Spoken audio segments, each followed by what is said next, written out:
So after his introduction verses in this section, notice in verse 11, verse 10, he transitions where the Lord now basically says to them something along the lines of, pull up a chair, sit down with me, let's have a direct conversation. Look at the way he says this.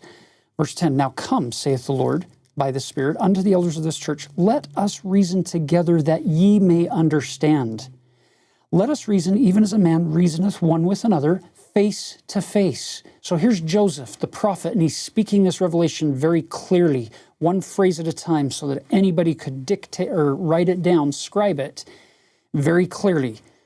And he's speaking to them. Look at verse 13. Wherefore I, the Lord, ask you this question, unto what were ye ordained? What did I call you to do and ordain you and authorize you to do? Verse 14, to preach my gospel by the Spirit, even the Comforter which was sent forth to teach the truth. He introduces this idea of teaching by the Spirit. You could use that English phrase in a couple of ways to interpret it. You could say, I'm teaching by the power of the Spirit in what I say.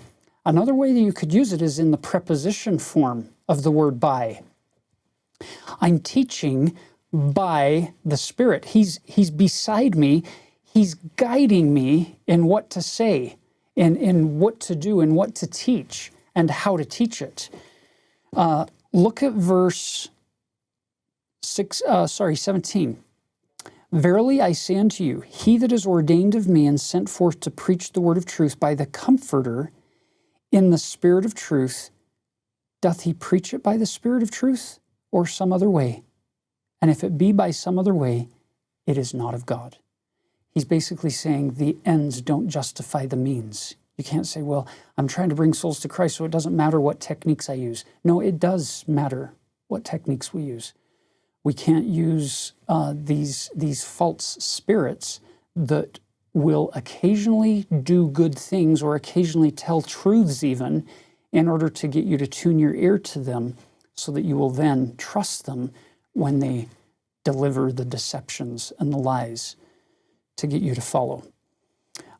Look at verse 22. Wherefore, Taylor touched on this already. Wherefore, he that preacheth and he that receiveth understand one another, and both are edified and rejoice together.